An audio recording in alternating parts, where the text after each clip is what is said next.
கௌதம் கிருஷ்ணா இயக்கத்தில் சாய் தன்சிகா நடிப்பில் வி செந்தில்குமார் பெருமையுடன் வழங்கும் யோகிடா பிப்ரவரி 6 முதல் உலகமெங்கும். தியேட்டர்கள்லாம் திருவிழா மாதிரி இருக்கு. என்னடா இது, எனக்கே நான் யோசிக்கிறேன், இது என்ன இது பார்த்தீங்கன்னா ஒரு ரீரிலீஸு கிட்டத்தட்ட 15 வருஷம் கழிச்சு ஒரு படம் வருது. இவன் மாநாடு நடத்துகிறோம் மண்ணாங்கட்டி நடத்துகிறோம் சொல்லிட்டு இவன் டிவிக்கில் பண்ணுறான்ல. இங்கே தியேட்டர்கள்லாம் மாநாடாக இருக்குது, எல்லா தியேட்டர்லையும் மாநாடு. அதுவும் பார்த்தீங்கன்னா அஜித்தோட மாநாடு, தலை அஜித்தோட மாநாடு. அழுத்தத்தோடு சொல்கிறேன், எந்த அழுத்தமும் எனக்கு இல்லை, அழுத்தமாக பதிவு பண்ணுறேன். அஜித்தோட ரசிகருடைய ஓட்டு கண்டிப்பாக டிவிகேக்கு கிடையாது. ஏன்னா விஜய் பயங்கரம், அதுவும் சமீப காலத்தில் பயங்கரமான எரிச்சலாக இருக்குது. இவங்க இந்த விசிலை வச்சு ஊதுறதுன்றது பார்த்தீங்கன்னா எல்லா இடத்துலையும் விசிலை வச்சு சுற்றின்னு இருக்கானுங்க சார்.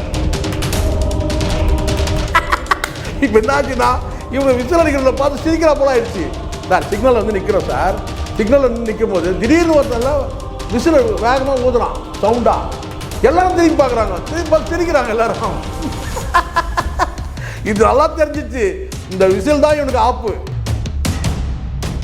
மூஞ்சதான் பார்த்தோமே, இந்த சிபிஐக்குள்ளே ஆஃபீஸ்குள்ளே போகும்போது தொங்க போட்டு போகிறதெல்லாம் நம்ம பார்த்தோம்ல. அங்கே போன பிறகு தான் சார் டிக்ளேர் ஆச்சு. சிபிஐயில் கேட்ட கேள்விகளுக்கெல்லாம் பதில் சொல்ல தெரியாமல் பென்சிலை வச்சுட்டு வாயில் வச்சுன்னு குத்திருந்தாப்லையும். இன்னும் ஃபீல்டில் மங்காத்தான் இருக்குது.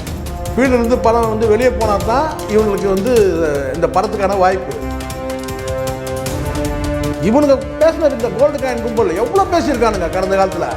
இவ பாருங்கள், கோல்டு காயின் கும்பலுக்கு வேறு பேர் வச்சுருக்கேன் சார், இவங்க மறந்துடாதீங்க. அந்த புறம் அந்த மெயின்டைன் பண்ணுங்கள், பிஎல் ஆஃபீஸும் மெயின்டைன் பண்ணுங்கள். புஷ்பா புருஷனுங்க சார். சமீபத்தில் மங்காத்தா திரைப்படம் ரீலீஸ் ஆச்சு. கிட்டத்தட்ட பார்த்தீங்கன்னா எல்லா இடங்களையும் ஹவுஸ்ஃபுல்லு, வசூலில் பிச்சுன்னு போயிடுச்சு படம். இது என்ன பார்க்க தோணுதுன்னா, இது நீ விஜய் அவர்கள் மாநாடு நடத்தி பேரணி நடத்தின, ஆனால் இவங்க தேட்டர்லேயே மாநாடு நடத்திருக்கானுங்க. ஒவ்வொரு நான் இந்த பக்கம் கடந்து வரேன், போரூர் தாண்டி வரேன் சொன்னேன். கிட்டத்தட்ட சென்னையே நம்ம சுற்றக்கூடிய சூழல், நமக்கு வேலைகள் அந்த மாதிரி இருக்கிறதுனால, இந்த சொந்த வேலைகள் இருக்கிறதுனால சென்னையை சுற்றும் போது நானும் பார்க்குறேன் இந்த 2-3 நாளாக அதுவும் தியேட்டர்கள்லாம் திருவிழா மாதிரி இருக்குது. என்னடா இது, எனக்கே நான் யோசிக்கிறேன், இது என்ன இது பார்த்தீங்கன்னா ஒரு ரீரிலீஸு கிட்டத்தட்ட 15 வருஷம் கழிச்சு ஒரு படம் வருது. இப்படி ஒரு கூட்டம் நான் படையப்பா கூட பார்த்தோம் சார். இந்த மாதிரி கூட்டம் கிடையாது. ஒரு சராசரியாக ஒரு ஃபேமிலி டீம் குடும்ப சகிதமாக பார்த்துட்டு போகிறோம். கிட்டத்தட்ட ஒரு புது படம் ரிலீஸ் ஆனால் எப்படி ஒரு கலகட்டமோ அந்த அளவுக்கு இருக்குது.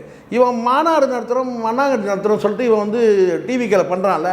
இங்கே தியேட்டர்கள்லாம் மாநாடாக இருக்குது, எல்லா தியேட்டர்லையும் மாநாடு. அதுவும் பார்த்திங்கன்னா அஜித்தோட மாநாடு, தலை அஜித்தோட மாநாடு.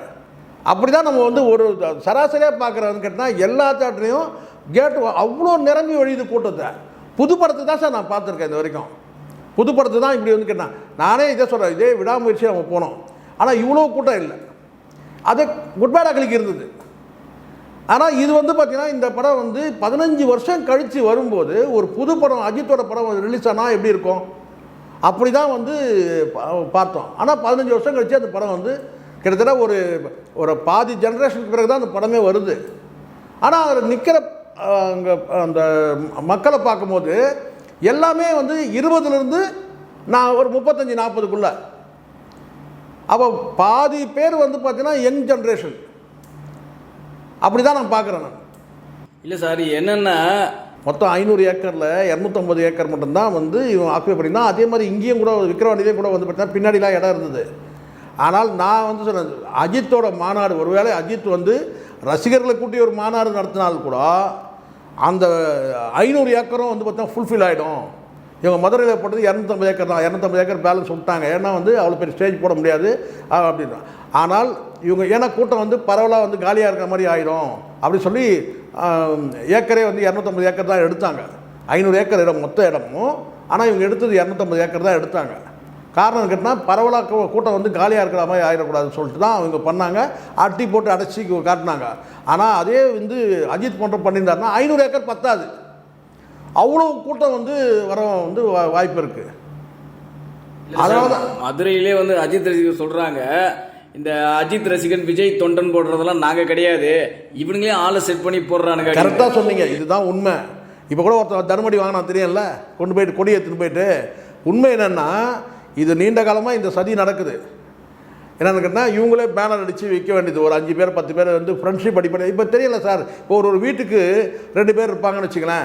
ஒருத்தர் கமல் ரசிகராக இருப்பார், ஒருத்தர் ரஜினி ரசிகர். இது காலங்காலமாக நடக்குது. எம்ஜிஆர் சிவாஜினா அது மாதிரி. இப்போ ஒரு வீட்டிலே இருந்தாங்கன்னு வச்சுக்கலாம். அந்த மாதிரி என்னென்னு கேட்டால் வீட்டிலே ஒரு அண்ணா இருப்பான், அவன் வந்து அஜித்தோட ரசிகராக இருப்பான், தம்பி வந்து விஜயோட ரசிகர். அந்த மாதிரி நபரில் பிடிச்சி என்ன கேட்டால் ஒரு கட் அவுட் வைக்க வேண்டியது.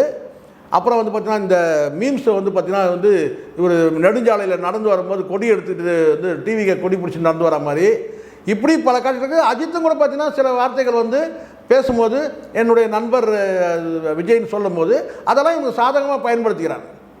ஆனால் அடிப்படையில் உண்மை என்னன்னு கேட்டிங்கன்னா தெளிவாக இருக்கிறாங்க.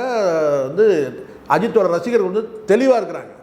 கண்டிப்பாக இவங்களுக்கு ஓட்டு கிடையாது. கன்ஃபார்மாக நீங்கள் ஒன்றா எழுதி வச்சுக்க. நானே சொல்கிறேன், அடித்து சொல்கிறேன், நான் அழுத்தத்தோடு சொல்கிறேன், எந்த அழுத்தமும் எனக்கு இல்லை, அழுத்தமாக பதிவு பண்ணுறேன். அஜித்தோட ரசிகருடைய ஓட்டு கண்டிப்பாக வந்து டிவி கேக்கு கிடையாது.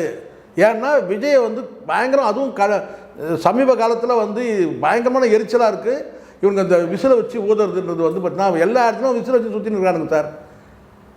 இப்போ நான் வரேன் சிக்னலில் திடீர்னு வந்து பார்த்தீங்கன்னா ஒருத்தன் விசில் அடிக்கிறான், திரும்பி பார்க்குறேன், சிரிப்பு மொத்தம் எல்லோரும் திரும்பி பார்த்து சிரிக்கிறாங்க. இப்போ என்னாச்சுன்னா இவங்க விசில் அடிக்கிறத பார்த்து சிரிக்கிறா போல ஆயிடுச்சு சார். சிக்னலில் வந்து நிற்கிறோம் சார், சிக்னலில் வந்து நிற்கும் போது திடீர்னு ஒருத்தரில் விசில் வேகமாக ஊதுறான் சவுண்டா, எல்லாரும் திரும்பி பார்க்குறாங்க, திரும்பி பார்த்து சிரிக்கிறாங்க எல்லாரும். இது நல்லா தெரிஞ்சிச்சு, இந்த விசில் தான் இவனுக்கு ஆப்பு. சார் இன்னொரு முக்கியமான விஷயம் கேளுங்க. மதுரையில் வந்து மங்காத்தா ரிலீஸ் ஆனப்போ வந்து சில ரசிகர்கள் வந்து பேட்டி கொடுத்தாங்க. மதுரையில் நீ நிற்கிற ஒரு தொகுதி கூட எங்கள் ஒரு ஓட்டு கிடைக்காது, எங்களை மீறி நீ ஜெயிக்க பார்க்கலாம் சார். ஒட்டுமொத்தமாக விஜய்க்கு எதிராக திரும்புகிறாங்க சார், மக்கள் வந்து திரும்புகிறாங்க. நீங்கள் ஒன்றா பாருங்கள், அருவருப்பாக ஃபீல் பண்ணுறாங்க.